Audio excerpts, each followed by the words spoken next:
is Boadu TV. Truth and integrity.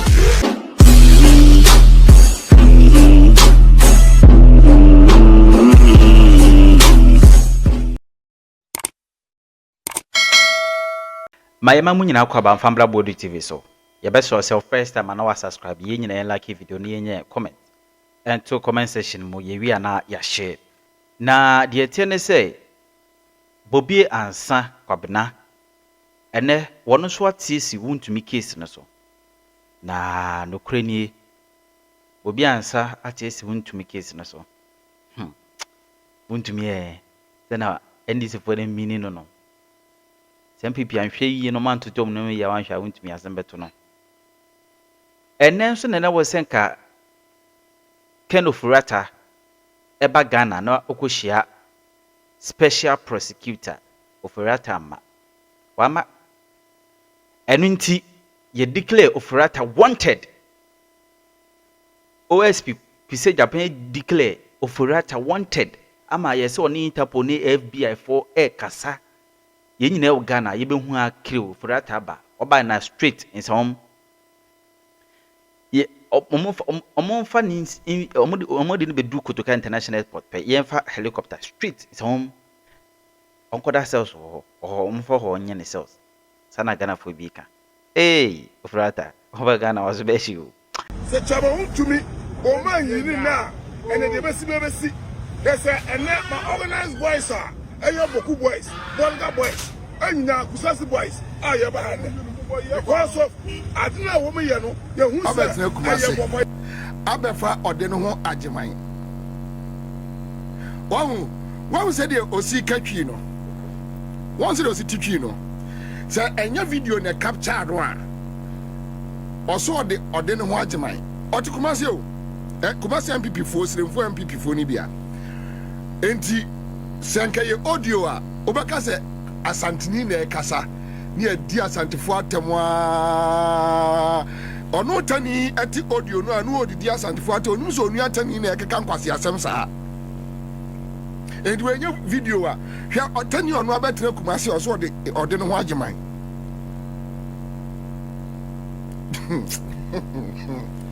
adi akoso anu no o kai saa by election kumawu by election no gabi no a no se MPP atare a o se MPP for Washington region there omo pe t-shirt o so emo eno o yesrem ni enso no mu didi asantifo atem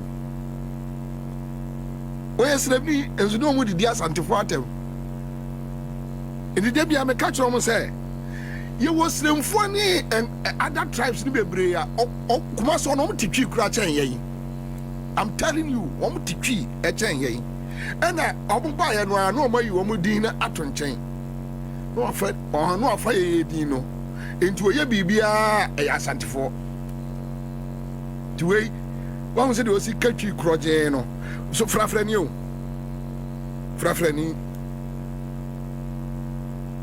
uni ko pie asante mampo ahemfi a no aka kire se prinament trust bi na aha meso aha ya media gwa kwasa se wodi okay so Boko boys Borga boys police fan ya hu omo ya not this what to bisika ya baji wodi ni jian completed building wo no abekene no asem nyina kama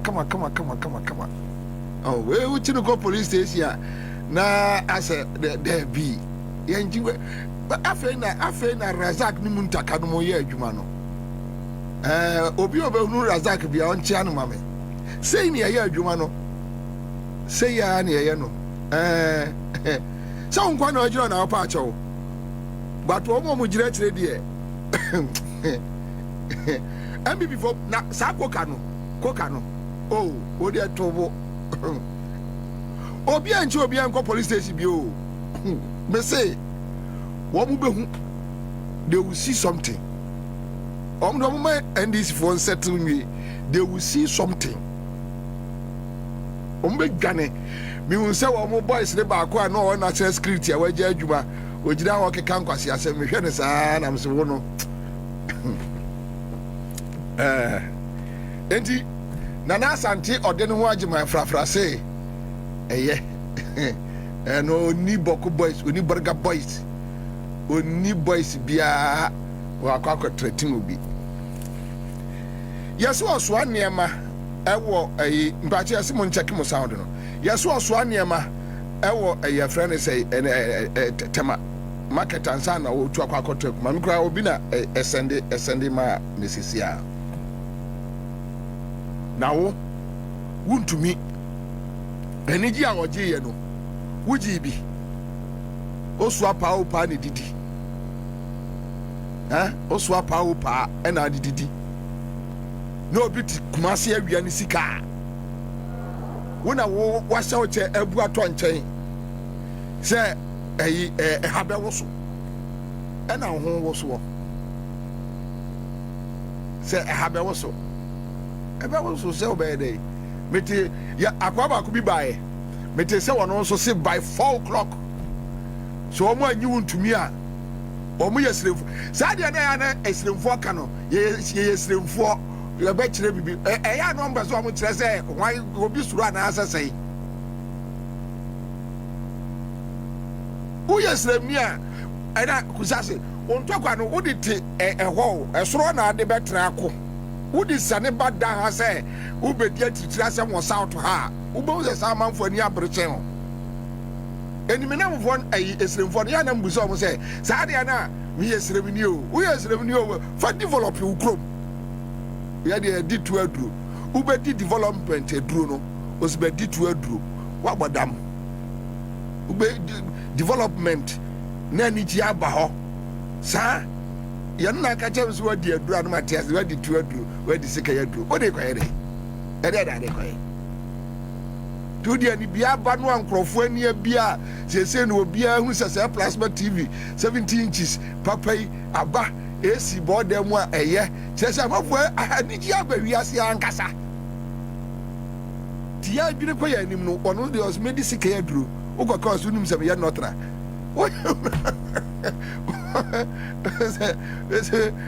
Just look at you. Indeed, MPP found the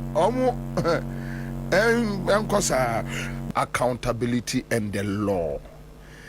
A chassis free a year national service with a nearby gift to a worry and other issues with national service ghost names. Issues about a year Kwabna Dubuahi. Now or also adding a plea a court. Then issues about a year Wontumi, the special assistant Andy, and a year another person, you know, so buy and Sakura no any chance be see right, and also a pleady say or no more a na or more. Will be a balance in the uncle.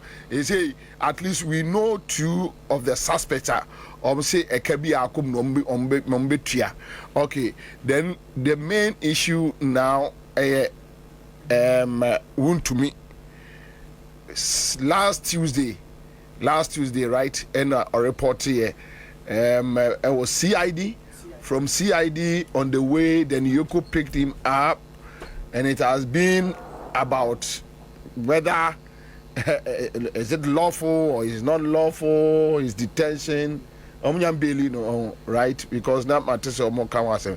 So this we still have the information. He said Wontumi enya MP menena brand champion they were trying their best to see Vice President, former Vice President Eko Srano, I think on Friday, and also Kasaba about 50 million Ghana cedi bail condition at the Emano, which amount for raising issues say at a man bail condition of 200 million Ghana cedis.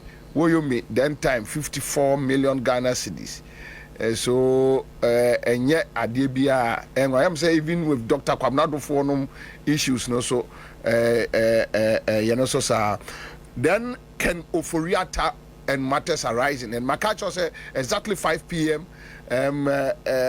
OSP office a press conference on Ofori Atta. Ofori Atta OSP office say Shiebe Busumi mim konawiye na oha on the 2nd ene na chese ono mo hia wo office o ma hwere nim bia afedi o say still ne ho mfa no nti o de so ewo abrochiri ho ti ompa omo panka omo nya ne video na ono omo enkasa ewo video ne ho mfa no ba obetumi akasa chiri mu ba ne ho de ne ho emfa no. And these are issues it comes with accountability and the law. And the main issue no Kasano that apostle is about Wontumi and Ofori Atta matters. Lawyer, yes, I don't know where you want to pick it from, but I know that we'll follow discussions. We will be a brand no say now what radio so now say Edim Crawford say more Montino. You follow these stories, you follow it to the latter. And I know say more information. But with Wontumi Ofori Atta, meaning baby have pick here free. Accountability and the law in general. Yo, Bobby, that was much what tea for. Any asher for. Also. Good. Bobby, yet they, or mind you, a DV Asher on, sir. Na, what Japanese over ya. It was also to as you say, bedroom review. So, ye, now ye in a year. Omanfo anu ni bibia ebi kwa na the woman say na se oye na ho tichima omanfo be pese ombe hu e kwan afa so a oye adwuma no yeah nti grofo kesi a wo kan ni nyina accountability and the law no le chira no e di dwuma die bi hye wonsa ubedi dwuma bi ye wonsem bi e wo se e bi se bisa wo ebia ya dwunimu no bibia nkoyie entimi ntina baabi nkase yen ya dwunimu san se yesusu se bibia nkoyie ntinu anu no bibia nkoyie e wo se ma wo bobie se ye wo a ye ma wakwanya na di yesusu se ankoyie no na onsoso wa kire wa dwuni wo ho na ye do ko baabi a e wo se ye kasa asem no ye di sa asem no na ye bo kwadu ne ma akwanya na so yi hu ano na baabi e ba kwa akoto no na unya otididi mu a is why you adwuma yi wo ko baabi kwadu a ye de to so ana ye de bo wo no nya no kre with my kanisa but what did they can say into wo sha sia kasa wo kan National Service Authority hu asem Governor Dubois hi and the Usu and Charles Bisu ne BBA better than Chibo see akọ mo friend Wontumi ene ura Ofori Atta yeah ni nyina ye dwumadi a ombedi ye wo hwe National Service Authority di ya dia beto abonten yeah ene say ye di oman sika atua nkofo bi ka sa nkofo no munni ho omonti ase nti de atua nsamanfo se brofo no a omo de atoso se ghost names no yeah se ghost de nka saman no na mo se wo beti ase nti ya twa sika e de atua nkofo bi a yesusu se omunni ho nti ne tintin tietie mu an se ukohwe nkrata so a nkofo din wo ho omo hu nsem wo ho nanso so ope omo akenkan wo mu a omunni ho se asumasi ya na obenten na gi sika yi a oni ho nso ya twa nika na se adwini mu no sa sika ni nyina akodi nkofo bi ho yeah nti eno no ye sabe National Service was mo kan wo mu a omo kan de atia wo no so no e wo so bo wa no yie enti ma se National Service wo se na eno anu no ebi kwa no mo nkrata no mo ahwehwe mu yie ebi piasi aha enti omo de beto abonten sa no na eno nkyere se wo mu a no mo ye adwuma wo National Service o ana mo da so ye adwuma wo National Service o no no kura se o ma ye nti wo se ye mo makwanya enti bi a me no wo kasa yi wo mu a emra mo kwan se omo hwehwe nsem num no ebi omo guso omo hwehwe omo ato omo nsa frɛ omo a omo ho bom mu ko bo raba bi din me nyini se be yo no nko a omo se bi kika because so why adwuma wo office pen a sabe sikadie enye nipa akopɛ na edie ekwan e fa so ekɔ wie se obi adi sika no nye nipa ba akopɛ aha ti magye adi se ebi a omo mo hwehwe nsem no mu ne omo mo susu se omo ye se ade na mfata no edi nsawo so sabre edi nkomo die ye mfa obi anko gina court ne wa enti ye hwehwem ebi kra na anu ye papa bi aba na ehu anko hia se e wo se obi akra ko gina court ana me boa good oru akwabla dubu ahin eso nso ye adwuma wo ba bi ye from National Signals Bureau me ne ho asem ne ba afoforo no na o tietie de omo nim ni omo nim nkoma ekoso abonten a sabi aso obi tin ba bi no nya hwe ni akochi ni akotam no ara ti de be kana say but so wonim ekwan a emra fa so ye adwuma ene ekwan a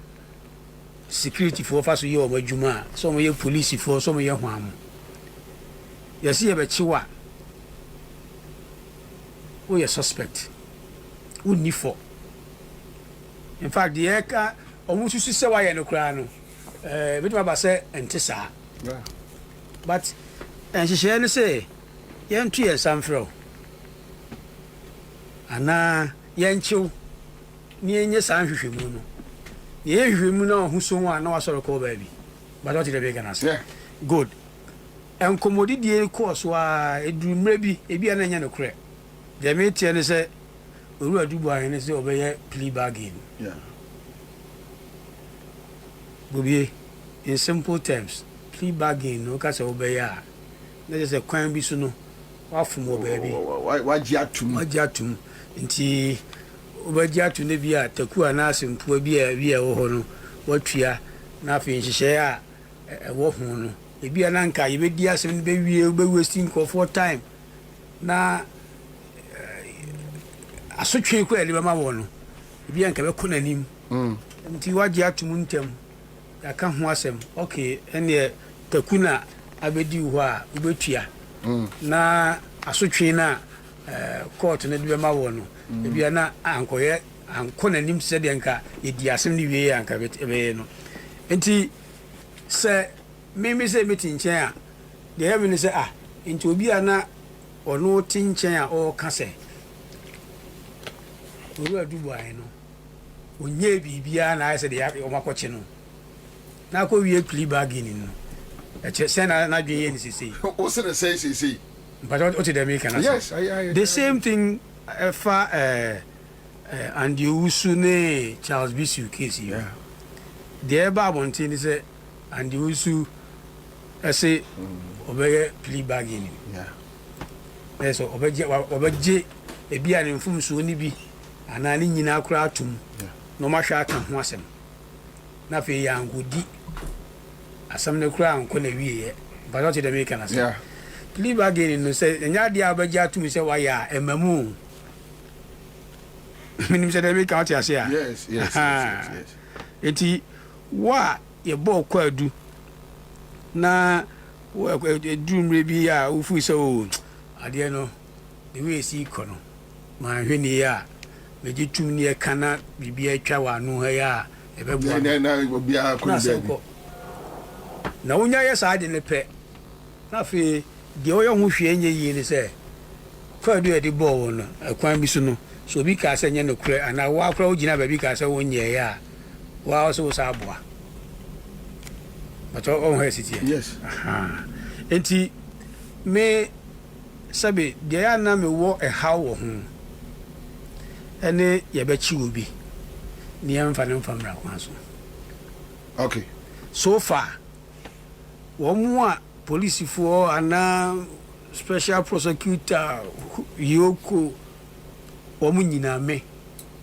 de medi mani ahwe nyina me hu ba bi o mabu mra so in arresting them or inviting them ne hu Okay, so issues like him say, okay, so Wontumi dey legal issues.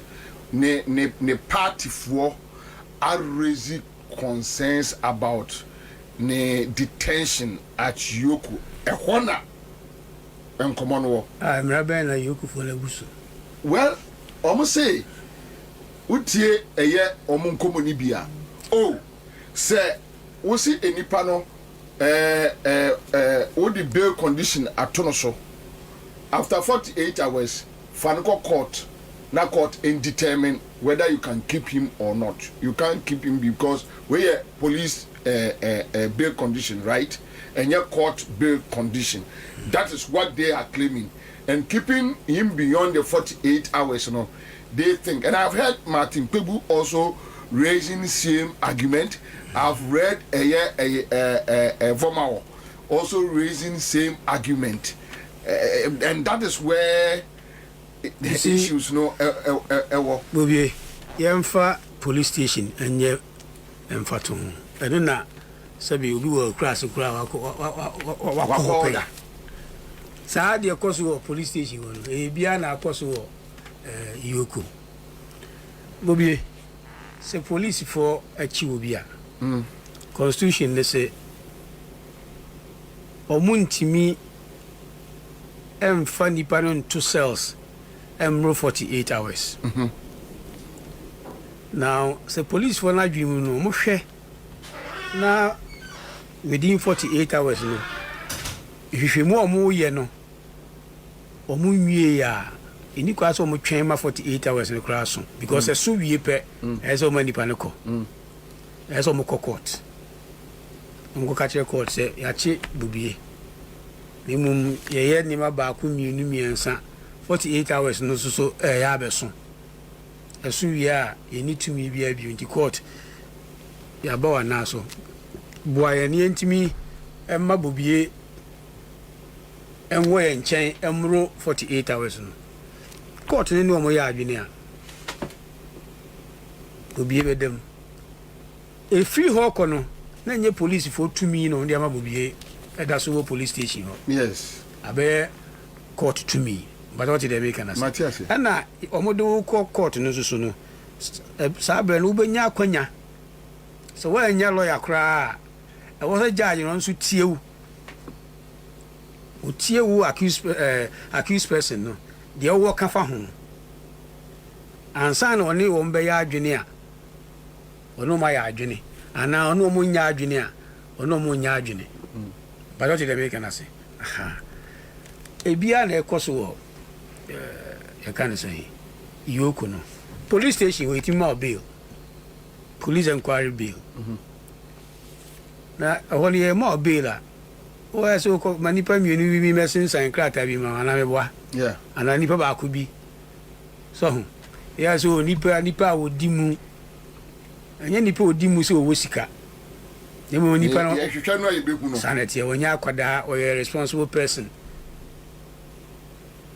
na say ya ma o bail na ya the conditions bi atoto ho na nipa na ebe ma o bail no saa de kro no a sika na ye de ato so say enu nti o ma o bail no o mu ni say sika no a o mu ni ajapade a esom say sika no a e de nti na ye say o mu ja o ma oko o mu de o ma o bail within 48 hours no but we are aware say within 48 hours no Yoku for Emma Bernard Njuwo Jacobe yes conditions say oh na wanti mi bowie ade ntina ede na mabontin say ebi na ma omo pe obi a owo japade a betimi asombo 50 million no bi so na mabontin twimomome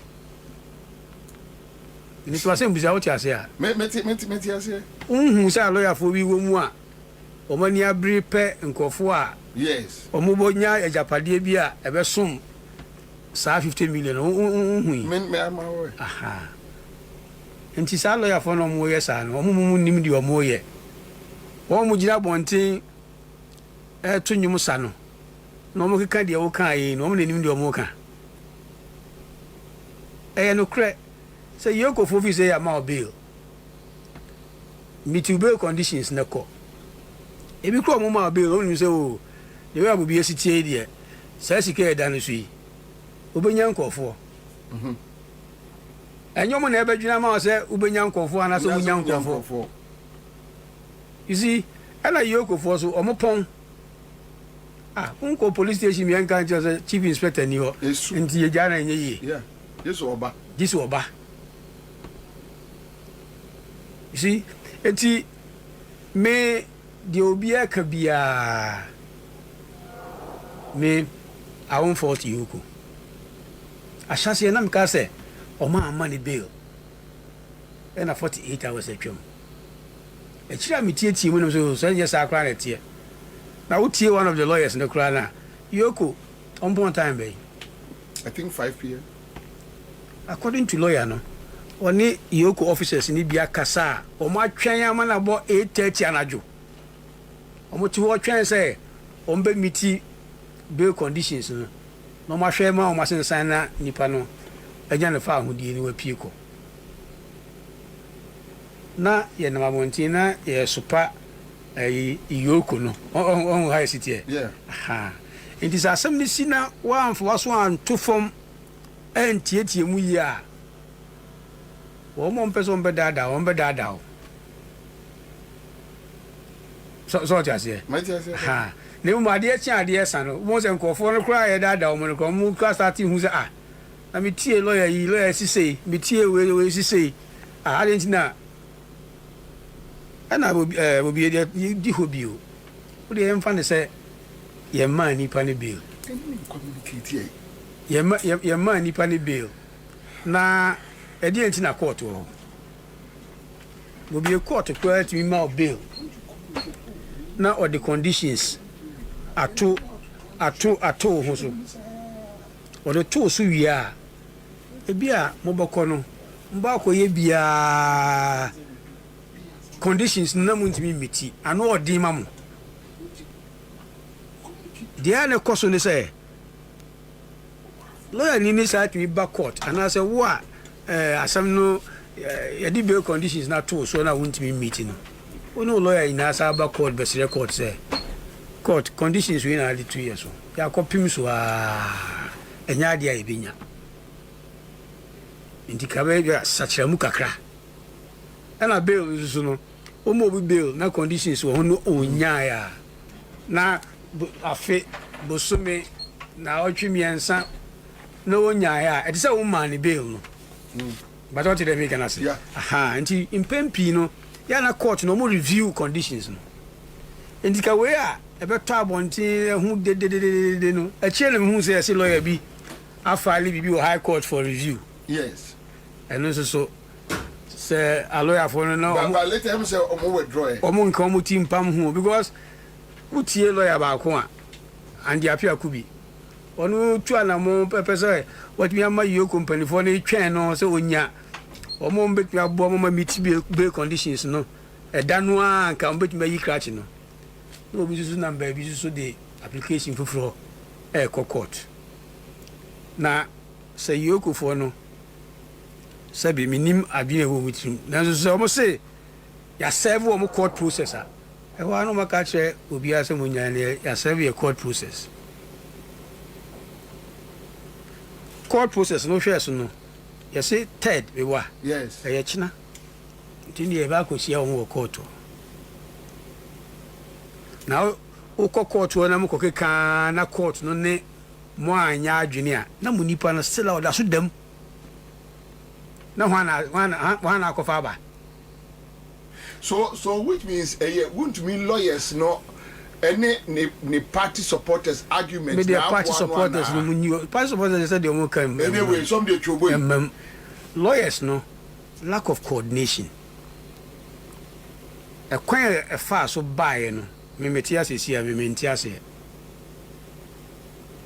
because sand dia pia kubi no lawyer no and the chance say o tu hu anamo a lawyer fufuro bia wo ba mu bia no e wo say we reach out to him me nua him fa na wadu then e koso obeka che oh ni you for credit nkomo ye say ni ti nyina na dwi a almost so which means say your mount police inquiry bill now say Wontumi emiti ya there is no need say omo be court to go and seek say they want to continue keeping you obo pa ombe you see obo pa omo ye me so ndi wa ma bail enyo no wotena wa hwe say ubenya ade na ba na wunya ma bobi oti dem make na say lawful that until you meet the condition yes even someone court to cry now they can still keep you one day wa ma bail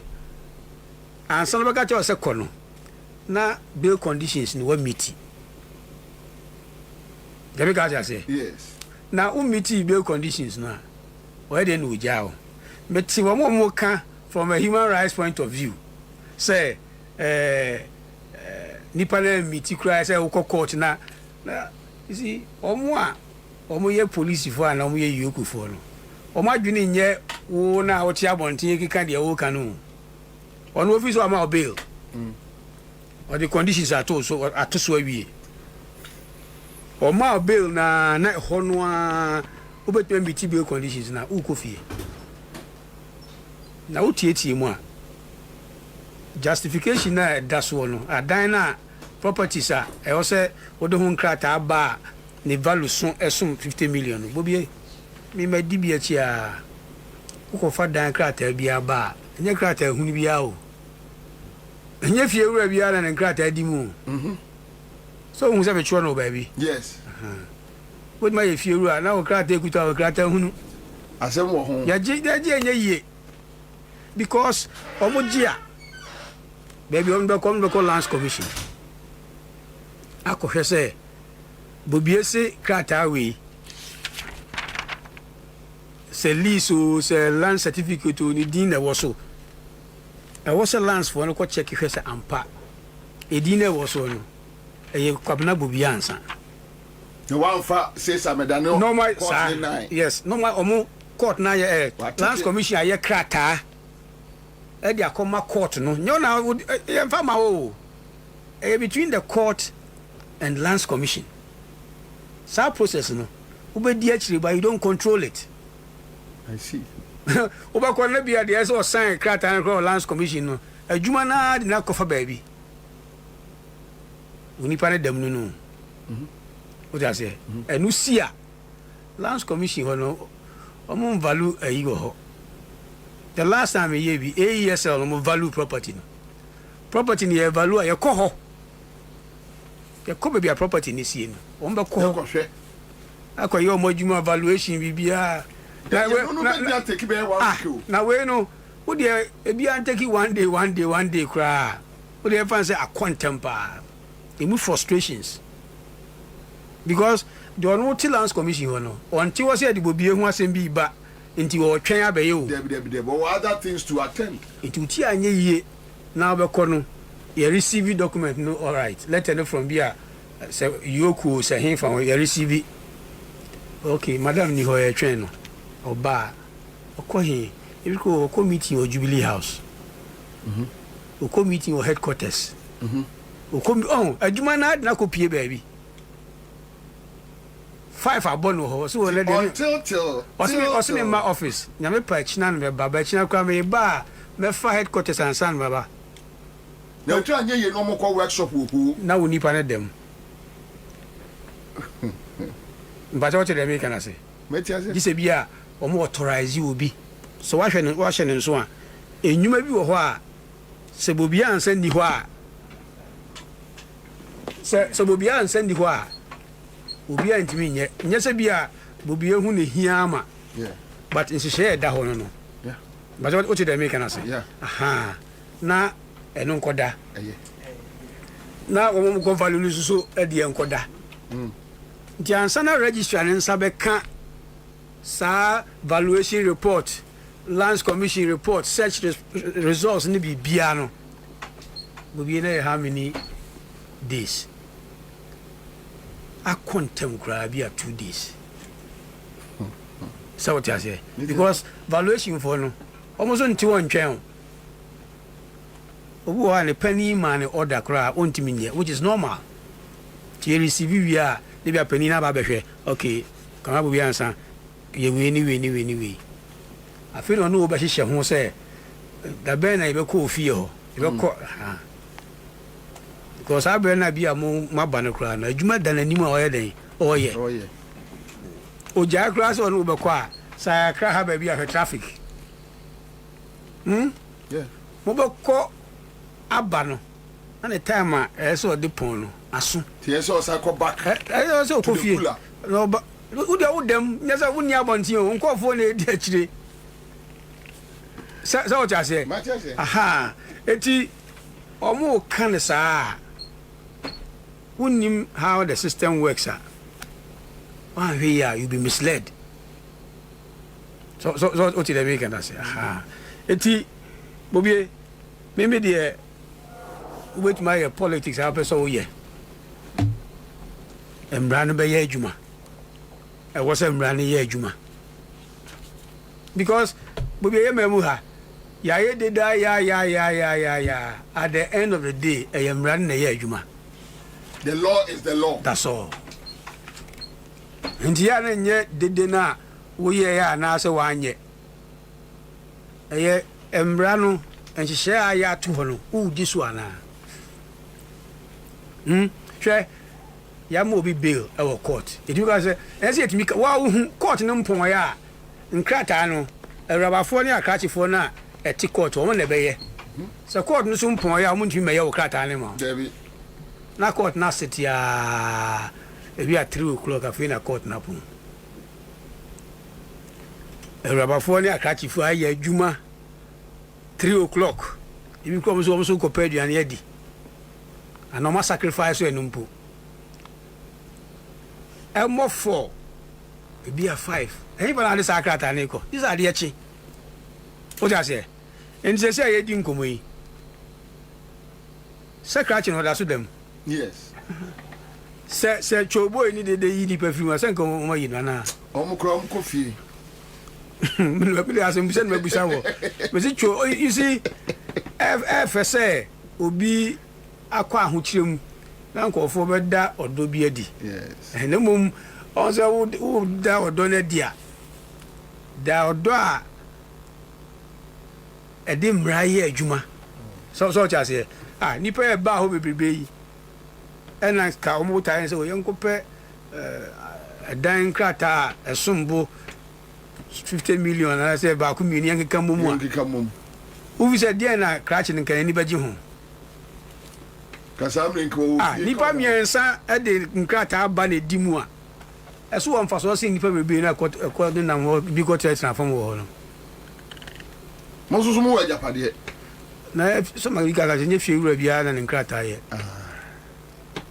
wa wonti say yeso obi di nkrata ba so nkrata na ye register wonti nti e de America no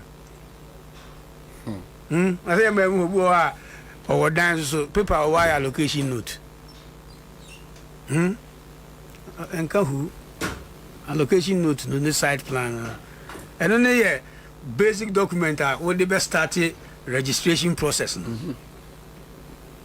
obu see dan bi enfie du ni oni any document apart from the market we na ya chiwa o say on enkofa oni apart from allocation ne site plan or twice as na the man no on take step bia bi on register your lands lands into ko searcher ne din emma so oh hesitate aha enti adan ne de nipa ne bi obi but nkrata papa e da hu no mu ni I see. Mama oni akwa ba ha na ejuwa ho me. Merci about so Solomon Owusu join Solo akwa ba. E kwanto. Boko de menua. Boko ne de nyo maza ni ba. Ntisa ya boko ze. Boko ni o me nye boko se mo anye boko. Na mi ya de wi aka John de do be ya to so na ya ho afili ya ho to ye na ho ze. Abecha senior. Senior Mechao. Senior. Senior ho panji. Kumasi boko. Ensera anya boko. Anya boko. Ben sana nkofobia false bibia normal, banya normal. Ndi sia na munkani yene bimfe afeki. Why gaza through YouTube audio? Tizedi ya yumbako. Sure. Ala munya sasa boko saka sababu mbuza. Nyai. Anyway, but said you kind of accountability and the law. Yes. I mean, my follow your arguments on various platforms, so I don't need to go back. I think I make a couple bonsembe so, but and the two main issues are Wontumi and Ofori Atta. Now Ofori Atta episode say man Wontumi issues so are pending. Pacho kajatu enko. Oh yeah, me chawa tiefo nyina. Na ken na also ma de say ufi die mu aye ka say omba. Refi. Yeah, ka cho say OSP no online connection ana o mana ko tena baby. Na he has to be on a fugitive wanted to a clear no ano ma papa ekoi fugitive wanted cleared e je enva na okoba oto no otro Ken's letters to the people of Ghana and otro my oh yeah the passport to one by the time we draw some boko fana ba no American citizens with American passport on Ghana mo dia bio wa fa si Canada wa fa ko ya nya ne hwe with impunity wodem sane yakomu dinko for a form one mebunu no bra mo bre any sansem no na lawyer for the kire a common kasa even say even American citizen edupi Ghana when you every kofa extradition order near did masui oh yantia na fenyo ka kire so beba mi the first person to make a comment that bold statement on the matter on the floor of Parliament, you know. Now you feel also over May. For I say May 15th. And sana omobeka by second wa ma o may issue wanted day. One also la sikakesi na no. If you see your bon one, you be nyaba. Ah no ma kama akọ ne nkrechi Dr. Jekum Michael Jekum. Ure fisa sen bobi. Papa na sem na kaya mo ansa na men to as 1 minute observant. Asem o ka kire Ghana for. Me aware. Come on. Ni papa ne sem ma papa ne so be ko no ka kire se na for 800 o mawu. Sada mamu fon tantan. Na wo ye fro se braba be you ano a wo to na wo kan de opetire. And we have a government that is not acting. Bobi ni bresem and mebu na afre me ne no. Omo abotre ne yako. There was accountability no. Ebaso. I agree. And until no go be amfani agro. Election 2024 issues be near the coalition. Enye corruption. Enye galamsey. Ana ba ku trumu. Na bad economy. Nya no near the coalition. Tigana for to abama wa. All the by operation recover all loot. I mean fan to say Wednesday. You issue statement. Say accountability day. June 4th, no. Yes. You issue a statement, but my movement we are on accountability and oral why it must work. If you per se a democracy, no, I anymore. I told the Kokacha Ghana for so bar and Kuntabodi ebekoso, and a Ghana for 12 about. Ghana for were so clear in our minds to say, Papa now or go to a kind of water credit. The one say. The first budget was a Sempa budget or the Sempa Nabo. Or we are not say Juma budget. Or we are saying Punto budget. I know Mawa hot budget. Or Peso BT Ghana for say 1 year budget. Okazadio. Cranaman and Mkaka could be say, or Miss 1 year, a 1 year. 1 year. Oh, God, how can you offer you are so far? We are winning, mammy. I know we are waiting carbon budget. Wama ya sempa adwuma ahoto impuntuo 1 year 1 year eni nkaboma na nke efre wana dia ho that's nyema me ye nyina adi sempa me de ma munyi kamekwa no mani beje se beba ade ye efre wa wadwane na wo ye Ghana ni ya ke nya sa mayonnaise clinic na ye first class clinic a wo de wo jojo ho wo mu no they should annoy us ma me Boadu ayare a be de ko hospital fo na mo ye okrum ho ya and the Nicotinum. What you were by won't be a mayonnaise, a day, a war, and out to America. Now, try let us pray. I don't think a byway must update GS Attorney General OSP no and to be Mara Unison time.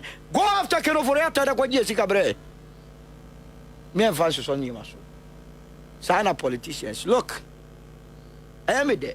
Lawyer at church and 70. Let me tell you, Wontumi a 7. Yoko and this Abai has been so charitable to Wontumi. Really? They have been so charitable, they have been so soft. Now make them why.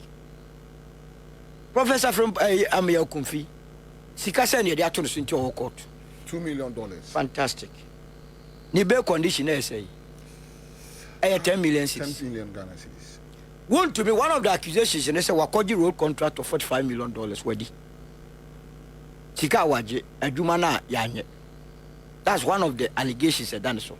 What do you find? Ya Kenyan and sure was say, ya, or Yenim die, you be free, yes.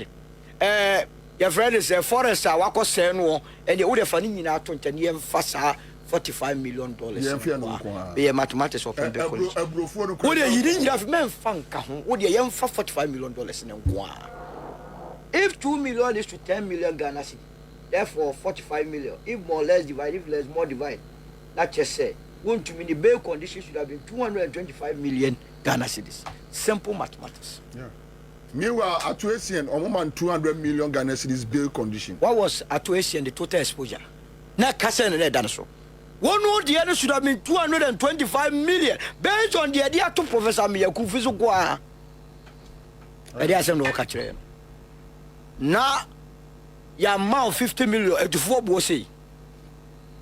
Your amount 50 million to say you're not senior can.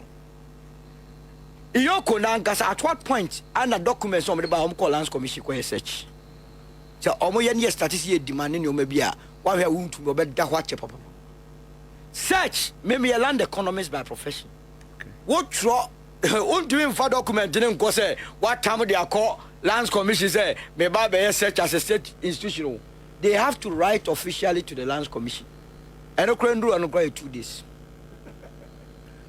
Lands Commission, what your home cry will be a search be a what year me be a what they all call land title register as open searcher. If I search this, I'm only the first paragraph anyone. You will survey search, your Lands Commission, and the other title search. We are in our bomb and what when you're in temper, you're dear more to 4 weeks. And only a dear chow cry. Now, valuation now, or no, they are costing meeting figure. A private institution, a private firm, a binary so on quite also any year. No, but a year, sir. Or make for years. It was a land valuation board. Now, take about 2 days. And 2 days. Me a value. Measurement in the Quebec take the whole week. So, I saw do 1 year. Near measure me. After you measure, you are Yaquaco calculate a friend's square meters. No, and some we are what cabo my evaluation, actual valuation report, comprehensive one. I print it. I bind it, and you're down back, and I'll go back a bit maybe about 2 weeks. Was the teacher? Yeah. But now they tell me say, oh, the amount won't be to 4 bois and go for be no more money as is or move to go for any. Then to when your state institution, lawyer catcher say, as late as 8:30 p.m. Officials or what or more, and this how officials may Busa almost say, I'm a bapa, I'm a the papa. I will offer me Croman Bunya, and the assassin will come back at 8 p.m. You see, me and building a country of class system. Me and yes, you call at a tear what they taking go for Kruban. So, Obo Yamu Kota credit you want to make a banago, came mamma. Did they have been so charitable to him? That ye cast him Namusidi. Some be before now, or morning, I would want you, tell 1 10 years, and answer the hearing a bush until ye. Information to arrest Wontumi came from the MPP itself. Omonama a buying dosia. Dosia may you want to Modiama, your friend, a buying winner. Wontumi will be shocked. Really? Real time data, hardcore evidence. And free baby, it will be catch or say, a buying woman on my investigation. Be a seen who. A top notch MB before Mufi say, party no moti and young for chrono say that tea. Now, what giant go phobia baby yomo, a yomo bufu, to me information on my bank. Now, may catch us our bank. ministry bi anase agency bi as of now muntumi nche se obi edisika bi oboboa sankofo ne to mu yakofo because agency bi and ministry bi omu yesika obetena obe 5 months o ka kire se we agency wo obi amfesika dia sana mo ne kana mo mpese mo be ka no kore na kire Ghana for because mo so munya mo be wia and that is what we are doing anuti ube hu omu na se omu okwan ne so se omu kwa koyi wontumi afiri ho omu boa omu de politics na bobi oru afi se kodwo ponkrom on na ma lecture ka kire se no politician has anybody's interest say match no ka ho ento kodwo ha interest no one wedding ga kire da do na adwiri mu no wa ma lecture beautiful one say in politics nobody has your interest ano no di match ni bi wakwa kodro enti one interest no minority leader no to no a lawyer on kwaya first very a bail conditions me boa okwanje from no kotran vice president Friday no before Friday the number ne nkwada omu ya adwuma no mania social media omu nya de boho vice president arrange sureties okoyi no eye bi won go so okoyi na papa no that time say work so afford for what okoye keke show your friend keke show your friend say keke show sonne okoye wogura bu ba anye ya do sa be ka chengo fo so hwe omo ye mugu oze ye working behind the scenes wo ba mi ehu so okoyi obi aba o ba na anye also we are working behind the scenes akoda say wako bia na ya wontimi ngo ra bia na ga ko yi say obi ti omo a ba say all badon omo kai se omo ntwen ba omi o so be yira ba ombe ko yina ba eti e de ye twen ye nim na je na wo ne se bi nu nyina ka bi am so ko yina ba me bo no mo ye sure kra say o da bia na he ko no mo ni so obe beating ngofo ya anasinia woni ana mai woni bia na afọ di pe ujina headquarters na ni pareda na no wade mu da o ye veteran go foi obo wa no mo chi no oni me na ka say bo bi se o se ga yoko na mo de man na ka de o mo de ye no na ka o ye go fu wako bia na kra say o client bi da ho nti ebi kwa no da regional head what you want there oba national na ho wadi be di be 1 hour ho omo wo reception bi wo ho omo mo atena ho a wa me ko abeda ansana ya cleo no wako original na regional won so ko duru ho a ho de bodi matena over 2 hours obi akra hwe wani live experience na me ka chiro o jase na papa ya she nyira bo o mio la na ase otuba ye gidigidi o so obi yi wontumi obi also work behind the scenes ana omuja wontumi chairman governor a whole governor yamanaka epunachi ana omo de ne bo political football Titus global crowd was the entia o si jai your friends wontumi ne say NDC for no bi agi double salary I know say prosecute na muja o muntu o mo de o ma ba you do me adu wo so jaye when you did national organizer also pedi also pedi national organizer tete ko na Titus okay say be our share na be our I say no man jaye dey na say I agree with you Bobby, I agree with you. No, Bobby, I agree with you. You are right. You are right. Now you're gonna be an IFO or something. What's the share? Momon call for double salary. Yet, Chairman, and I'm with the Monfanche. Just say, oh, man, the umpers on the no. We are most of Banama baby. We are someone. I will say, through be out, no fee say, why your regional minister down. What your niece and a bosom wait. Some fool say can I didn't know what form. Wa beka san kwasua semu ya kire na ya man audience na wakasa wasan so ahyecha ukuli hai odidi atem kwabra o man went to me afford say ye be ma galamsey akoso na de bia ye kwa ne akwa chisa nkwada na wo fobo no. This is the first time I chicken pin and I like it and I love it. It sounds as a obi abehu say no one is above the law. me pese me ko ne nsam a waka tia nkofo eno kra de na asem and your party do be atem but the real issue is say what say yensuo yet you call Erastus Saredonko how many times the documentary one more Wontumi din so ukọ da channel ukọ ohiam panipa ukọ yes. One minister Jinapo. Why can't you say one man like a permit say or mine away? Let government pick that document. It's enough. It's enough.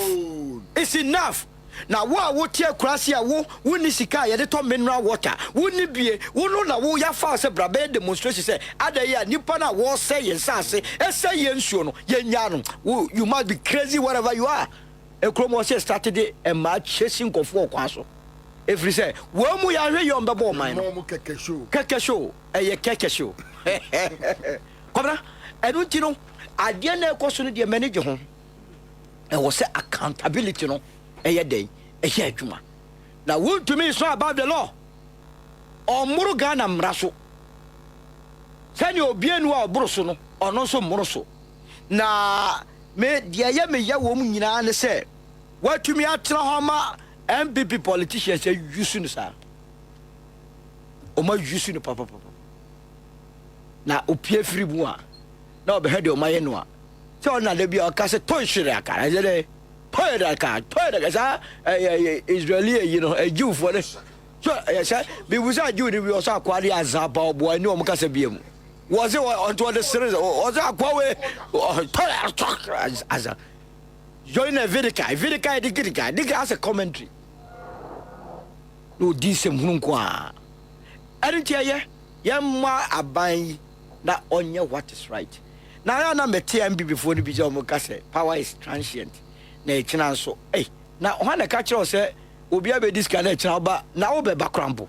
O dey fan so aba when I see esi kwa so onko after say nipa no. Me music no obi abedi. Na me no obi abo pass we di music. No munya because nyoma esi wo krom hai. Me dey say senior wa. Hwede ye Gregory Afoko. Call to cry to me granting bail not dasani. Hey nyoma esi wo krom ha. Boni asanko for we di no. And they should be the last people to be speaking. Ben I see democracy. Kebi mami kebi. Ana ngofo enso ba ye po alogu die $12 million ya. Kwamna obi okwamna ne kwaji. Low hange ene kwa die asa mango abrank ye tere motete ho.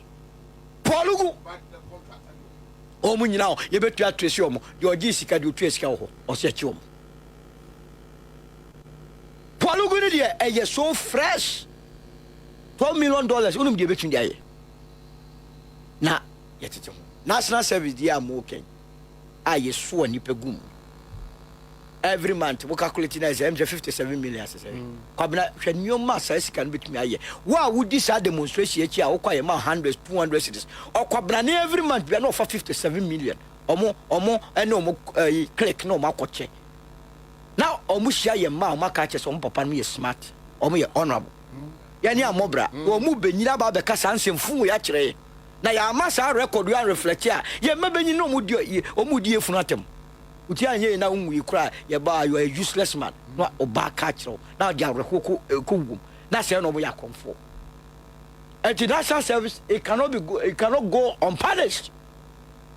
Now ba ku ye twame minimum kura ne sa all Africa games $250 million. But how can say issue no? Yes. I don't know I watch 50 million. Hey, I've heard the majority leaders saying say from next week as they on theirs. Hey, all Africa games in their bon cry bon ko. Na visa sa pious had the general on way. Why Pious me who that be more beyond the toe. Nyafi no be about the toe. No, it's not going to happen. But it's a mathematical settings and your money no. And I'm kwaso. I know chance monso no motia bemuno. Ye monitor mu. Ise mhuru na nkofo appointees bi ewo mu amonanse amoba mu disika ba heart no you mu vize hu mana amani sika nya mo dia o abna ye ni adia anoti Wontumi is unfortunate to say Ofori wi ase say papa dia fa ball no so say Ghana asase da o nya na ani wura na ne mu nioma wasesa bo wubui wasesa bo ne bu na afi yesi be yi wano a eno na dani nsem bebrebe. Now, by way must make sure so when we prosecute you as some way, na bebie sika hye bia de agye firi mu nsem na oman no ye de ade ye de develop oman no and obi so ka say dams ho asemi so wo ho so one district one dam no wo mu di sika ye anu ye how akum side ho no yes oman bo cash ni mu nyina be ye free for all say bebia sector bia obia no you say grab whatever you can grab anytime make catch you say sector bia obi da no se sia Wontumi metre rote course no na say nipa no cover up o kata so am obi ono so nya ye obi wiaye obi a sector bia wonte boni bia ho se sia no o mu nyina kaza no take it from me boys no go ska cash go boys no I see kwabna okona obi bie sika ni so a kire wo a e be fa atirim now check how I should be working hard no pay we anumre am say work smart is so ma be we o man yeah near working hard am say smart working enye smart na sa nyoma we nyasi o your friends exam di $10 million ye ka se Wontumi koji yi yeah exam di na 10 million, right? Yes. Almost issue rate against him. I didn't card the court crying last year. They are not there. Obi as a foreign for your idea. Because almost an end. Oba now on the Makojina Obi efum ebrufum no the chums and efum. One will be YouTube now. And that me who saw first me who saw video no. Time on the YouTube for community diminam say for nyodia. Was obi one mouth to be obi kwai. The one was be I am what's the design of Krasekai? Can you imagine? And a chain Google. As in Vonne Banado Mako.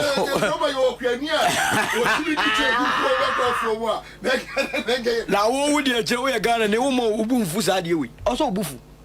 And go for Eddie Sikan, dear Sikan Kekabana. Sikan Kabesu. So the exam one is $10 million. Yes. Then we have a coin baby. Yes. Cocoa Road. Yes. That's 45 million. I said, yes, you are was sent on the choir was sent on in now. You will know some way to be swat 1 or 2 hours. We are cheerleader. Say a frog be Biajima Frafra. Oh, Frank of Wilfred Bokwaba. And the Burger Boys. What Burger Boys? Burger with the Kasa bi wo hwa metia fini ho ebine the table will 10. Can you imagine? The table will 10. 2 wrongs do not make a right. And I what? Power is transient. Power is transient. Saka say we. Obi a ma power da ena o kasa ansem we a utie no a na watie no asopam enye wa free power nra ya o hwe bobie table no de bia etwa no ho dada enye wa ko opposition ti na table ni betwa no ho etwa dada ana wa ba power de bia etwa nti na wa free power ko opposition no bia free opposition aba power nti nyawo na wo beka emfa ya odie nka asema ento asomu wo de be kana se unya akwanya no wo ye niema yi a enka wo nka the table so 10 you see omo kan sa bofu mu ya say no more trivialize issues no aso se nipa na nya hwe allegations no wo say obi akwaje aban sika $45 million e wo so didi juma bi onfani ya invite say nipa no ya chi say nipa na o si the table so 10 o say 2 wrongs do not make a right. The wrong by now power is transient. Me tias here. The wrong by now because allegations there Bobie ya tias is here. You between the allegations are 2 years I be invite of course. Yes. And mama hon kwan you be invite here.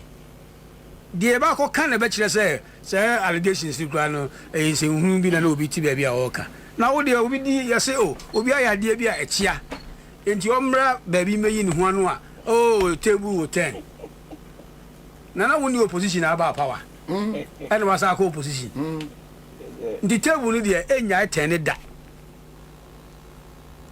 na se bedru ebe 10 ya bedru ba bia wo tie no ɛno no ne asɛm no table na ɛtɛne ɛna table sɛ deɛ obɛsi no ɛtumi tɛne bɛduru hɔ na atwam ɔsa na obi so bɛnwan no amena ba bɛsi w'anim na atwam wote aseɛ but lawyer, so give us a background with Gregory bill issues me who's a man for your argument on platforms they omo against Wontumi issue, you know, try to raise issues about what they did to Gregory with the bill terms that led him to be in the cooler for almost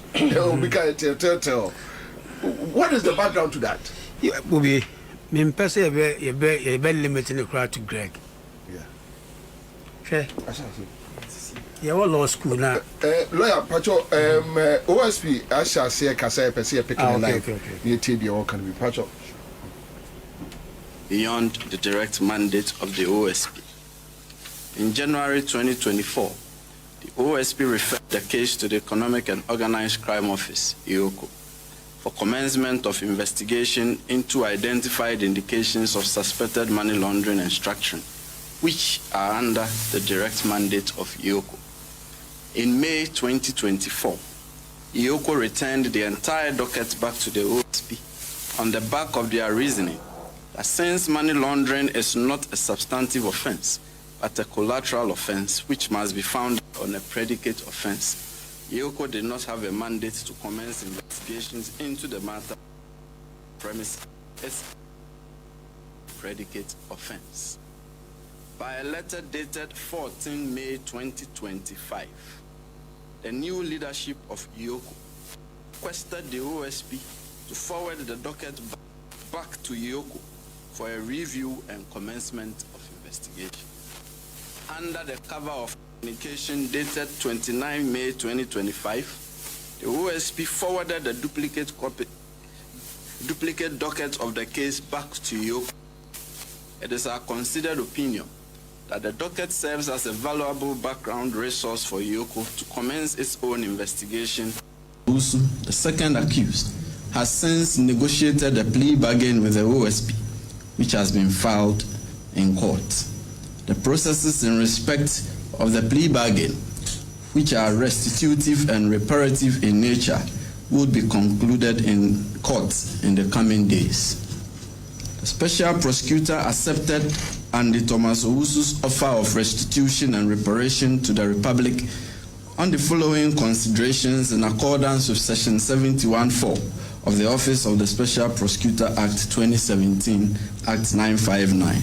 One, the history of Mr. Owusu with respect to criminal activity, the level of cooperation Mr. Owusu exhibited during the investigation, the likelihood of obtaining a conviction if the case proceeds to trial, the probable effect on witnesses of a trial, and the need to avoid delay in the disposition of other pending cases.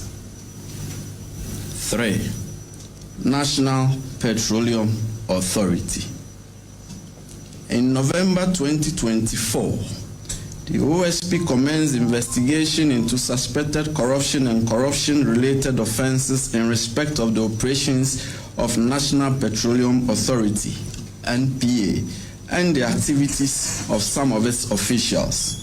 The OSP investigation has revealed that between 2022 and 2024, some high-ranking and other officials of NPA devised and implemented a corrupt scheme of using public office for profit through threats, intimidation, coercion, suggestions, bribery, and inordinate regulatory duress to obtain for their personal benefit large sums of money from oil marketing companies and other entities under their statutory regulatory, licensing, oversight, and monitoring mandates in the petroleum downstream industry.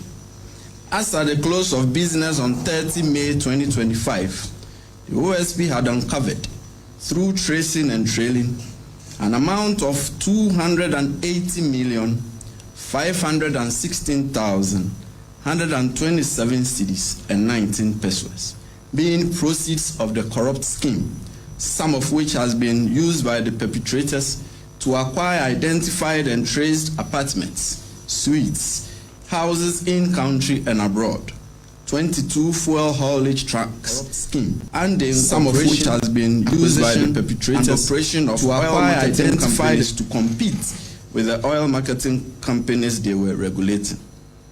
The OSP, before the end of June, would file criminal charges against the first batch of the perpetrators and complicit oil marketing companies and their officials. Upon filing, we will brief you in detail in respect of who did what, who acquired what, and what has been recovered. 4. Kenneth Nanayao Ofori Atta.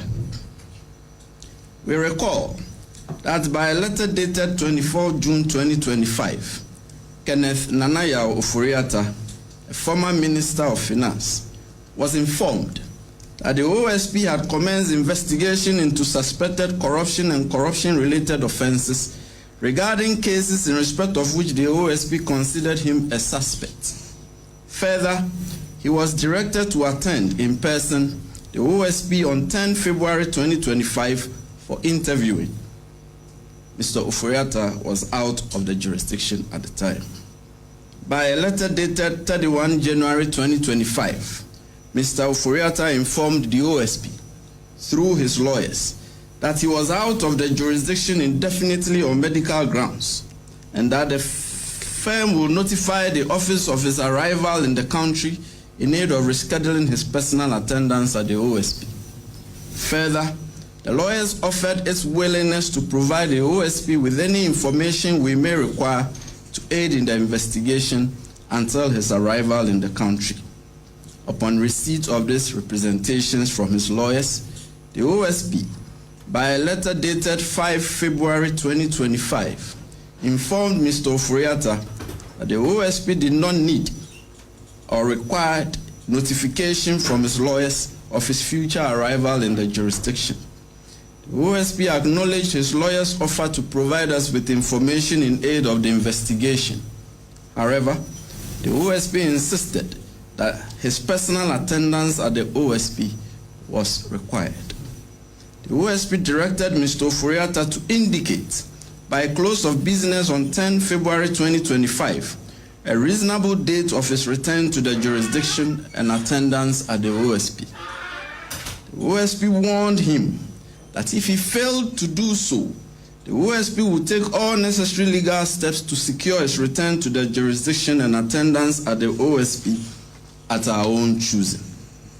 Mr. Ofori Atta failed to indicate a reasonable date of his return to the jurisdiction upon the expiry of the 10 February 2025 deadline, except to still persist in his expressed intent of remaining indefinitely outside the jurisdiction by the transmission of his lawyers of a purported and brusque medical letter on 10 February 2025, which only sought, in effect, to state that he may undergo a possible surgical intervention in March 2025.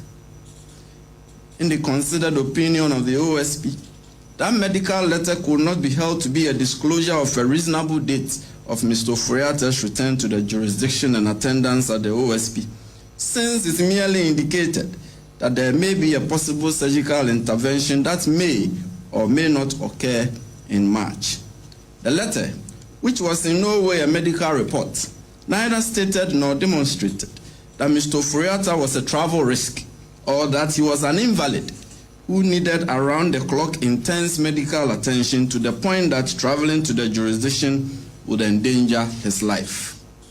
Upon the expiry of the 10 February 2025 deadline, the special prosecutor publicly declared Mr. Ofori Atta a wanted person and a fugitive from justice on 12 February 2025, on the ground that his avowed posture of remaining indefinitely outside the jurisdiction, without indicating a reasonable time of his return to the jurisdiction, showed clearly that he had no intention of voluntarily returning to the jurisdiction.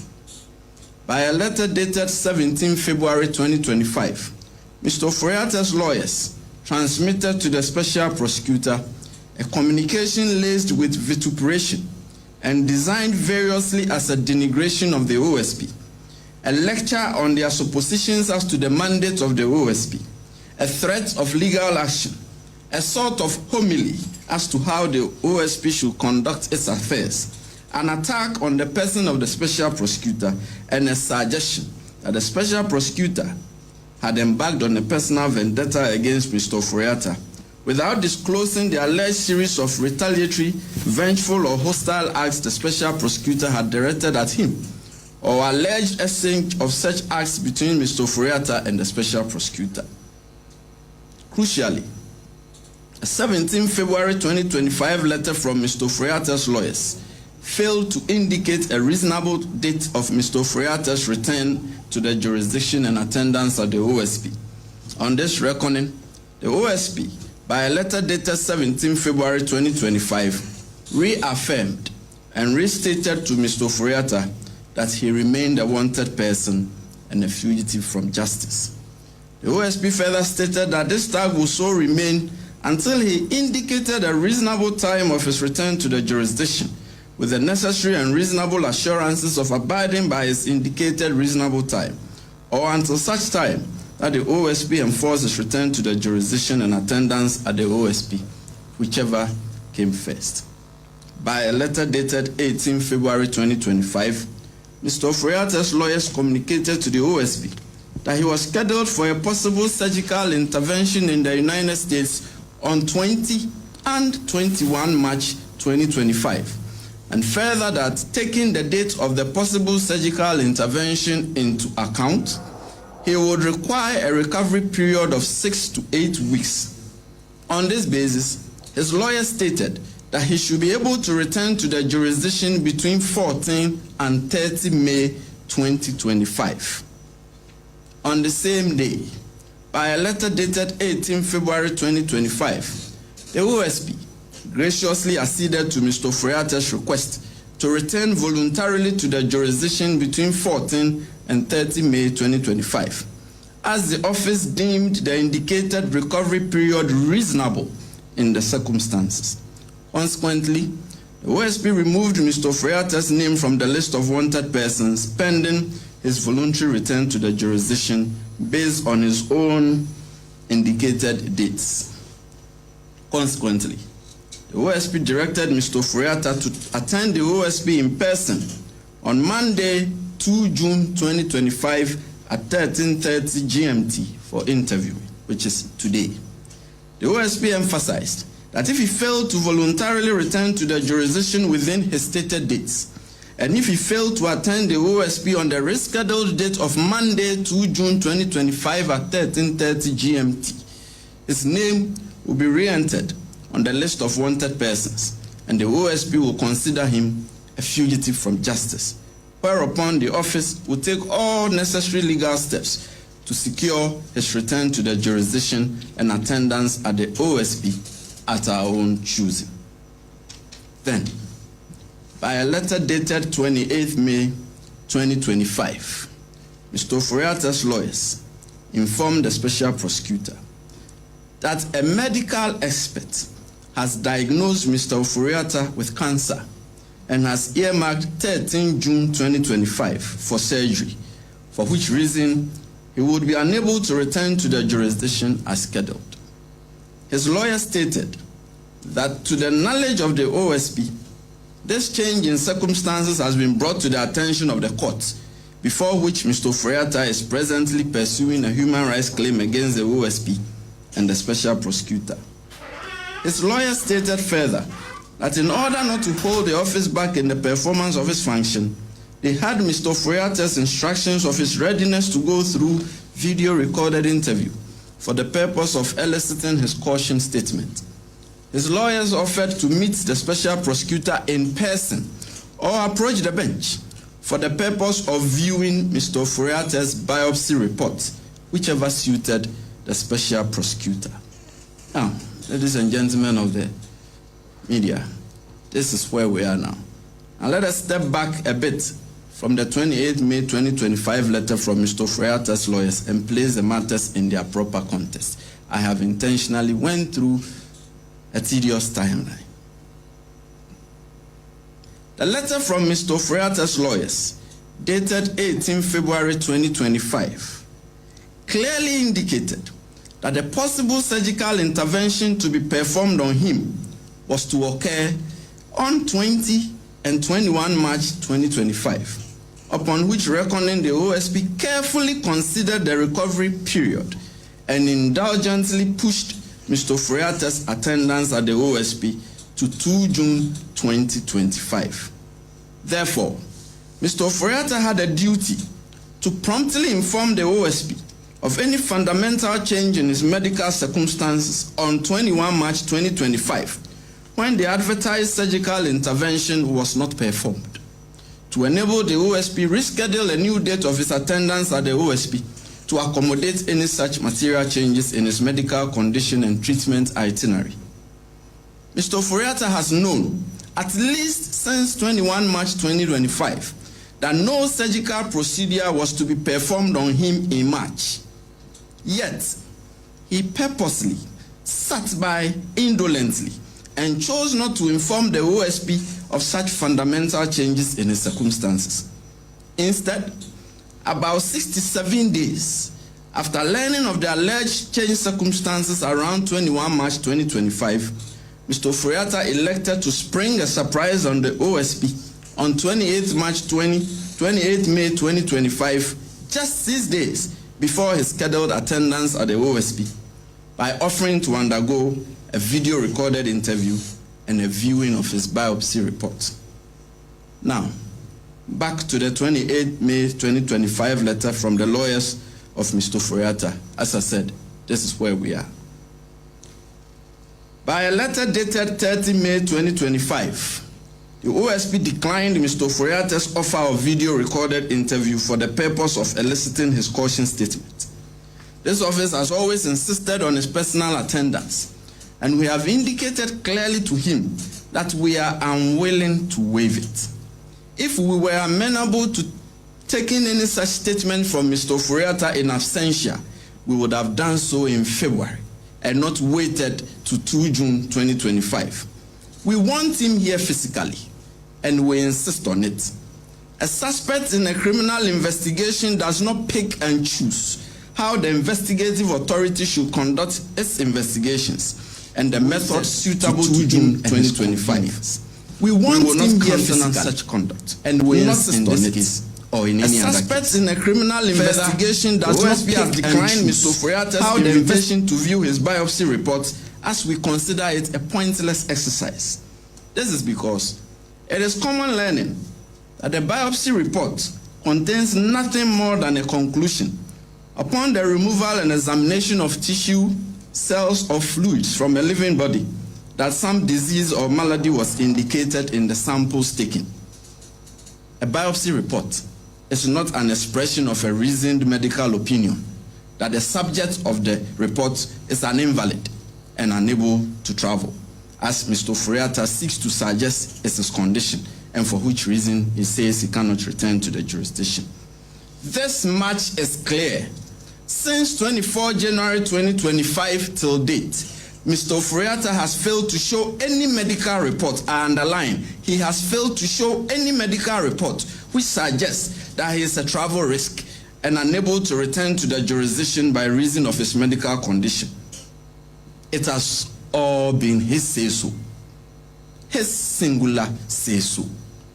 Therefore, the OSP views Mr. Ofori Atta's lawyer's letter dated 28 May 2025 as an expression of utter bad faith on the part of Mr. Ofori Atta, and it confirms our long-held, well-considered opinion and conclusion that Mr. Ofori Atta has no intention of voluntarily returning to the jurisdiction and to attend the OSP.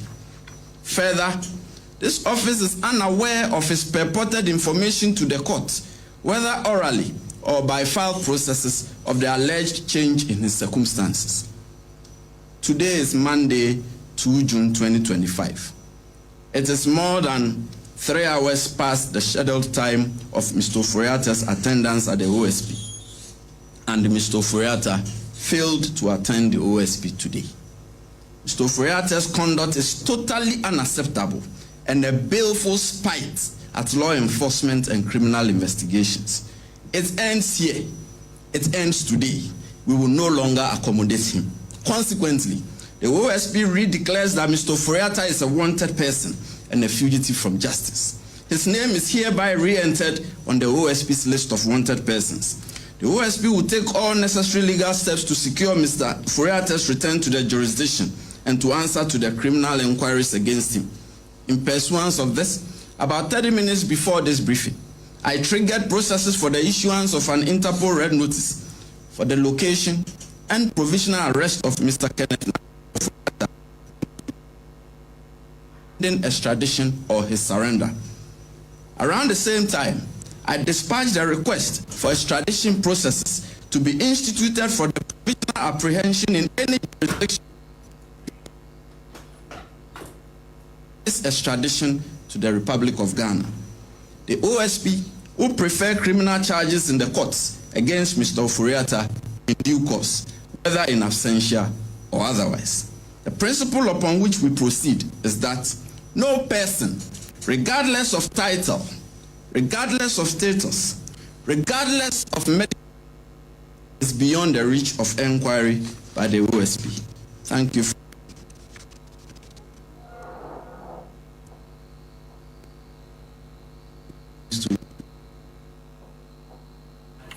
All right, okay, so that's it. Live on Accra 100.5 Citizen Show. Lawyer. Yes, sir. Yeah, we're back in the studio. Solo, we are back in the studio. But lawyer. Yes, sir. Unia, I jabbing. I'm a press briefing on about 4 personalities. Issues with Wontumi and how Wontumi issue could you concern. He mentioned money laundering and other issues that we couldn't capture. Andy Thomas Usu or say Andy say we intend to plea bargain and name of boss. I asked myself a question whether, which means after everything, after the restitution, I mean he's clear from conviction. And now, but you are a lawyer, so you help us. Then he touched on MPA. Charles Bisu the Enamante, but he touched on MPA. That MPA to extortions, coercions on oil companies and other criminal deals. The money involved is over 280 million Ghana cedis. And Wakache say in due time, or the same names Ebeba any estate or modis can be SCC Adaya or Matoto. And the way forward. Then the main issue was Ken Ofori Atta's issue. The Obobo Anunya could see and they say now his name has re-enter almost read books as a fugitive, as a wanted person, and said the Obobo Suninano baby Ghana any a chrono walk chaka say extradition biano. Yachinwa, Yemfano, Emra, Embrand. So, quick one, let me leave it this for you now. Maybe meet special prosecutor in my brain. You see, share Yemfa MPAD Imra. MPAD Abakache say, Kofubia, and maybe our investigating now, she carry over 280 million Ghana cedis. Almost the total apartments, no one, you know. Meaning is any here ICC. So okay, I will say by June. And the here. What I say? Because what about trouble and things here? And you want to see it. But from my allegations, what I say? Yeah. And now, what charges me for now? Don't could not quarter. Still are allegations, but following now, Loma Cornobema will be who said no. And if you but they make out say, and then the pay. Sa ya kikan some edia tutu nkofo so na fe ye hu action bi e koso no yempe nyini se Ghana for pay delays have you. But you see it's almost drag your feet. Bobi ye ti se here. Utie time also share investigations as here November last year. Yeah. Unye ya odi wi atu enu ayede. Data person the court ya waka. Na nkofo no mu kan gure. omoji buma on buban obi catch us say de wuye wuya mo no buban a obeka say oya mo nyeso o catch oya mo fela obi bet ma dwene sa but wa wo nwene sa David because ebia omo enkrata o betu kwan na sefo nyina no ebia o matije say what the make na say but me point say yeah for action but what the make na say in some of are they even reporting to any of the security agencies? Are they reporting to Iyoko? How many times? Which case so prefer ye? Until we can't there. No, questions never PPU no. A dose to do. Bobby, I mean, Fakunya, we in country, a Burman Kofunina. We had this car, no. Yeah, Tiabre, per action. Yes. We, Ojina Court, are they? Or this car. That's it. We, Ojina Court, are they? Why you say? Oh, near who say? Yeah, never catch it in a posse, Jinapo. And I can't tell me, say, EC. Oh, no, I'm person. I can't tell me. Because who can't tell me, men got you down in your day. Is this a minute day? What did I make? Can I say? Oracle for Atta so. Clearly, who say, I say, a groupie on far OSP no and Jeffrey. What I say, I got an abuchi baby now, Sabi, one SS over here, who are now, the OSP can. I just say, no, we are a crowd over the ground, and you know, crack. Yeah, but you see, the OSP can. And your country at Tono, and I know who here Ghana for. She said, but a fugitive from justice. What declared wanted? So, why enter into your why issue red notice? Baby, will be a Sene or minor war extradition treaty in Quadia. And also much in neighbor. What I say? Now, what Nas Mabel Tuja? Kedofrata will be become on community. That's I actually. The last time I signed a quay. And now, sanity. It was action. Bobby, who here, papa. Oh, say, I bind the son for front. Now, Uncle for 8 years. Oh, where I say, now a young for smooth. I feel due point to be a Uncle for breast Akasano. Enti, what this can today? That's the question. What's the way forward? You don't mean your sanity. Me chinipa. Oh, Bellaman Church, me investigate. David, to be few say, OSP, me can't go for yes, that's the office up and Lampis and Fasoni. So, I see. Oh, yeah, another tell the general department, I'll have a gooey. Near say, my Juma, Juma. No more, set your office in the up, there. That's what more yet, maybe. Maybe say, as a woman call for any idea, say, as a who you have man call for no more joining Nasaphone there.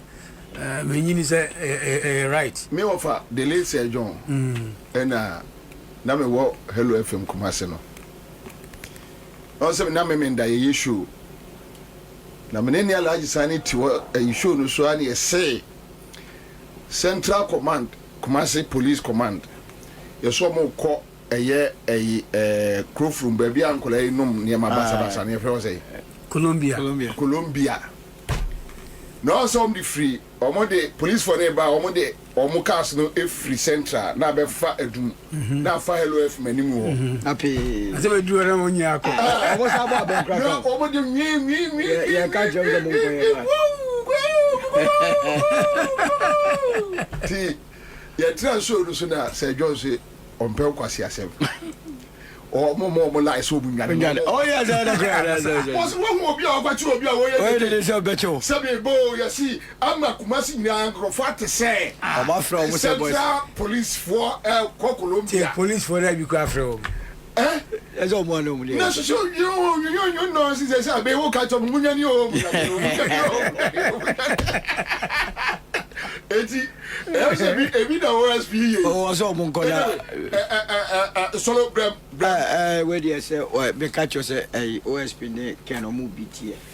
They say akra was so they were trigger extradition Yeah. Say o my bia no more agreement obetua. Me no ka say you be move to my no money extradition agreement. Ndi can watch le enya dia wo ba. Ma catch you say papa no mu ye saa no tie ono ne papa breso mbe bo Ghana tama na ne papa finance minister tata ze kufu do papa na so na ceremonial president on be say Ghana no to o masa be chechire guo and look at the drift enti yankaka yemba 50 years time na omo ma na omo wo musika na omo ade akosehye omo no omo sa da believe yemba no masa be wi akoguo on sa cycle no so there has to be a termination point and yes yemba will never be saved ade we are working me be fat no so me ni be bi o hye na me kwa ku chi secure no for yata oh yeah sure oh yes I know why he is it's so easy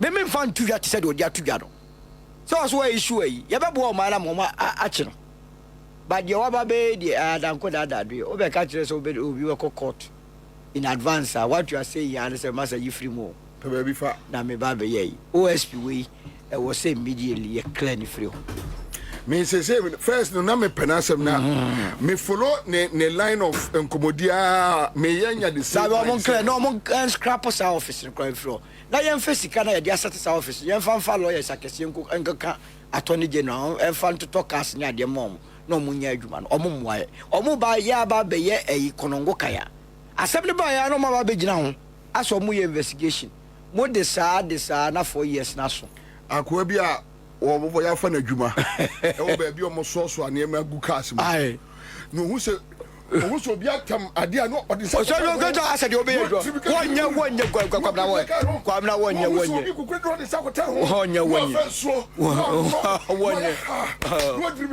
obo settings asha 101 no ane dia to asha enti wonya hwobo we hu keke wabons the ones bi abeka brofo tentente brofo na ene de adwuma yi wo bai wonya hu na mo jano ana wodie hey wo abawe mo antikere Ofori Atta obi anfa mo serious o mina dia keka koi obi a ma wakoje 13.5 billion bonds ya hu di odie na woni e kasa brofo yi mo ntena ho na ye wo kromu a be de wo besia we na ye ofe but lawyer mami mbusa we answer ni abonopo Mami Musa we answer sorry this whole issue about corruption fight, do you think the NDC government can win? Will be a corruption fight here. What you may have a customer. A bambia bako from Kwame Nkrumah Mreso. A dear Baku Dimakutia pa. More free power corruption and the urbans the any ba corruption ne no so ne de no so and the also ko na president Mahama ban there 6 months more year nti entimi nka say end de be ko we can only hope say emfa no nko because say obi corrupt act no too one among any manu ya corruption to me mina ban no wa bako nyina yesi bobi aye say wa fa enhwe ha na we afa enhwe na we afa fe na age what you say de anya kura ni aban etwam basa yes otie allegations here OSP ekeke kanya yeah too bad to say when we say create loot and share no wo na ye expect o dey to apartments ne ho ahwan e ko wie say no kra we are at the street so you see enti obia ni ho obeka say fighting corruption is easy I would agree be fight to corruption be fight to what I say enti mo attorney general ne o wa ka kan nyina o mu hia bibi buru mpa bokura so because o mo ma corrupt acts ni nyina no udi ago mo boss katuo pom yeah why am I o kasa ne tiko sana tie oh ana ye mamu ha no aban na prosecuting nipa yeah nti say aban am prosecuting kofo And I buy into 50 preoccupy. If you are a car to a bonting, will be corrupt. I had dear by the end of Bobby. And also a corrupt. That's all say will be a dinkeke. I wasn't in a swoop you. Oh, I didn't be a corrupt. Oh, microphone were two a cotton. CCTV camera will capture O2. Evidence, I been but I wanted to make an answer. Yes. And yeah, quite so. You will be a dickeke. There be, you will be a near San Fan court. Such na will be a defoe. Ye inedi or defoe. Ya am fine be a nicotum. So maybe better microphone let you. Imagine me. What kind with the issue of Andy Thomas? And on issue, no answer me off me busa. Or born near ma. Yeah. Or more consider. Oh, my father or court. But you see, there are not a money trick in this. Or my father I didn't know court. No. Or no one can say, when Sini Sudian can say, or can say, and yes, say, but what did they make an say? Or can near ma or more consider. And be the length of time a case in the BD or share of Kegas animal they are filing. And this say, they were file or court home. You but bottom line is say, or the and yet, quite and quite sir. But you see, OSP no, now say a GS will be stream Sikasembi. Yes. Because of my idea. Bobby, I call them no quabba disicano Korea any day. Your GS can one and better. Also because was your them gram yabon hoka. Sanity. It will tell OSP that Giscano back to the States. No, I was happy. What I say, Obiso go after Skakas here. And I was get trouble went to me and yeah, I can say about magic. Before say, you may and Nizu Musicanoso. If I see carry a magic cry the interest I come one. No one could demo me penisa. Because Andy could demo me and yam. Also, I know Debbie and Umpire movie song for them. Debbie, but the other do I hear Diano. Bobby, yes, $10 million. Exim Banks Kakudi Wontumi. Say no crampa. No a criminal offense as some count. Yes. Or could them $10 million. Oh, sorry, no, so bet you $10 million. No. What I'll go. Yes. What I should create my name Munibi. Yes, Sabi. As a bum for some uncle. Now, me have a percent Cassicano. Maybe so Exim Banks Kanka be a wound to me. I couldn't in jail. What bet you? Otua no e de ama bobie say ebesia e de ama bobie e de ama asomasi e de ama obenten omo na de aye nyuma we ba so o ta say omo de atre omo nyuma ma na dwumade bi koso ye hu sika no so mfa so senya besia so na ya aban sika keke say the OSP ka say 280 million MPA ye nsa ka say sika no a e bi ana pili bag no so e betua mo mfamra okay 280 million a ye gi fin ko fo we mu ho no and the core communities we see hospital but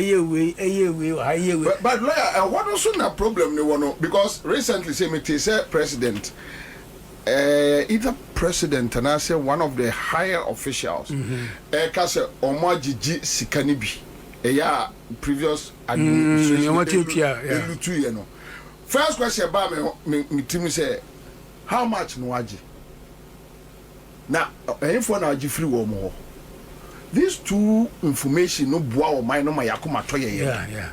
But when you just tell me say AGGB, I don't know how much awaje. Minim ni pakura ko ji ade ni free ni ho.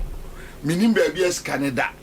So when you come and tell us that look, o mind you saw bobie mu no or the $5 million aba. You saw Rania say more the $3 million aba. In all no yanya $8 million.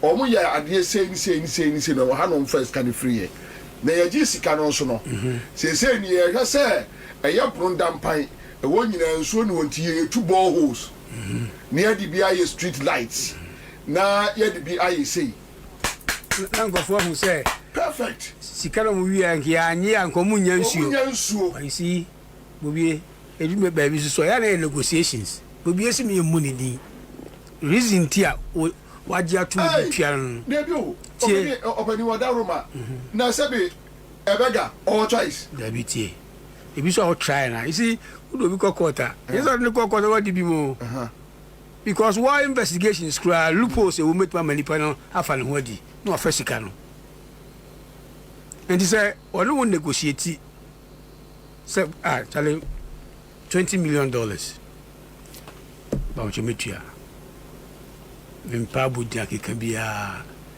bo bi na say traditional society ye asem me so aka misika matumi na asi so inti nene there is usika na uhia so what they should be telling us they say I assume sibi obetua sika bia akodi ni nsem odi aba what I say obu ho a wa save state no say ye be court na bi go akofa lawyer bi na ye na musa na technicalities bi na ye lose $10 million or $20 million no atwa bi ama lawyer ne buru ya ka wafa ebeto abontin say ye de bi akogina court na lose ye no ni wasika no wafa so say technically but me lose case oh yes yeah wafa sika no ye ntimi an we ni case no de ne epe no onu be negotiate the proper officers on yese bia kokuam as a plea bargaining e be cause we bria wo nya we e bia we no me politically exposed persons in tina omo de ne na ma bontin sa no to negotiate was $20 million ni watua acto ba bia so tua to bia Bank of Ghana na aban account bia so ko tua tum e the evidence na ba obie ni dia e ba bontin no ubusa question me dia na be ye ma me no as against obega say obese me din dia na me court mum na me din nya ba bontin 50-50 bia na ma we ne when investigate bia koye onye se wa sheda but investigation wa anye ni ma bi ye accused person enyo na be prove bi wo court o who prosecution na who prove say akoya me din ba yi ade no oye ya ampa ehu adanse die ni tu feli ka krebi pe onye ni chedidim o hesitate and so what you before cocaine what's the offenses serious offenses e bia no uskabida na council die matie so mo ye ne say e bia quickly we do transfer scan ma so ne lawyer no wa you transfer scan nyina the amount e kwan bi so when I share say imutaku say na ya wodia odibimu hotel wodia ndi beba david also was scan ni ada ho enti u be say u be freeze na account wa anye ne ntam a we ko scan nyina ya lei e film o hesitate ubetima trace die but wa hwe anye nyina akwa na nsabeka enti me ya me hwe from that angle bobi skawe afa say betua ene ko fabra sika bia so ye organization bi dia ndi bia bobi da Accra FM ano Accra FM ya ban dia what you say ye investigations no bobi di 10,000 bobi all the yemfa ko to Accra FM futu that's all u ko ja won tia ka se bobi di 10,000 and now to what effect one hwe ya obi fufu be ka se o ye be gumanu ase dia and me nyintum yankotwe National Executive Member of NDC, how do you feel with the kind of price reductions cost across the country, various commodities, not all anyway, but Orekodo, National Headquarters, you guys, how are you feeling? How's the feeling like? Edikai meda watu akonya odi amaye na esase social media no meka say meda His Excellency John Dramani Mahama na mebu no meda na so maye amemu ka said in previous and yet young and I yet dinner bonting a bonking de Amma and call for and as a media for air castle, may uncle verify, me uncle check it, me uncle ye say, Obi to be a house of Mobua. We dear and call for in seminal ever warm and we do one dance here. Drop for a do one dance near air call, or petrol almost talk, baby almost filet tanka na a war, and then almost filet tanka baby edda. The mina can make her and could be baby aka so David baby and I walk out and then call something. You say, and I saw tank near Ketua and the dear exercise driver for and the 81 dance. And then it get the four. And they say, Yatiswa, my drugstore for at the prices of condom, Abomu Dayanim. Yatiswa, my move for at your price, me who could also see the Amuna 250, 1 year ton of 400, 500, and near senior 250. Sabi, and maybe be a obedient to make the castle or be a bonny cream. Tamanto, Omo Omukra the Deuro at the so last week, Naminamo, the Deuro, Abo, so the Maka with idea, about the Doma, and idea. But Omukasa air boom, you say, Yana Airport, 21 unit 20, 1 unit 20, and your 40, 1 unit 20, on one Casaneka. For us, we are a proud executive. We are a proud government. The empire bo a year bo, and it is saying that Nema Airco and Cropua said the Omukoye Chidom, Omudi Omunim dear, air directly and Nema, and now also the so auto forcing is forcing. That one alone to tell you, said, I didn't know any part the same market of an environment account. Yeah, the finance minister being account. That is what every government be a epic. Sina ebeya, sincerely, when you are serving the people and the people are happy and proud, that alone. Okay? And then MPP for communication, I hear you to communication. They are almost at the foot floor and the above the pool. And then, yeah, sorry, yeah, almost a Minia Malay. Ne Eei FBI I could hit some. Yeah, the fake about so enough. On the media ever directing attention from the successes that are being gained. They are done no near the Kokoka as a before. And then Baomia na oko campaign na Wontumi enka economy was them. Adina ya dama Baomia say and near my good kwemu a whole fatwa and na NBC for SNN. You don't want to say, you know, Munya etinye. Na sebi previous, tanke for and Coco campaign and Coca economy as a digitalization. So, what's na baby? Now, who says you can see the air we are there? Men casa dia abana no emre. A ye ticket here and na AB eduman. And then you walk out proud. You read more, and then your second June. And so won't say allegation here over there. Near every the success stories of the ministries, of the agencies, of the boards, and all that. And nothing, and no unama unferry, and near my yekaya 120 days promises, we've been able to fulfill them. I'm a confidently. Ya young press conference and ya poor bon thing. I'm a Ghana for you now. Nyami Aduma. Yes, Sansko Eddie Baby Rest second year. 24-hour economy, no manusia bomame. Because to life, you will more, you did no so come about the trouble to me. A choir ever fast for you ever benefit from this 24-hour economy program. A choir you bet to me, na a Juma Abba and the Momuno aye.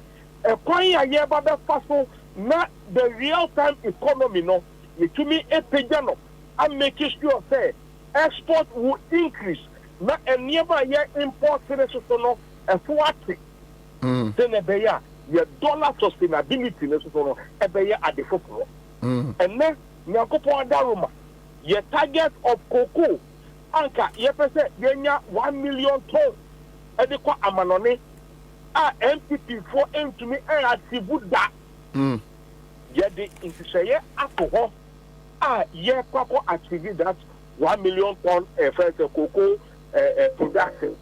Nyami adum na se yetimi achieve no so ebeka gold ball almost achievement the dollar eba krumra na cocoa to the dollar eba na 24-hour export and the dollar eba krumra one hey ya na kwako $5 no at 160. That be very honorable. Sir, sir, President Clark said once he did it, Yadia will be drew. That's a must say exports.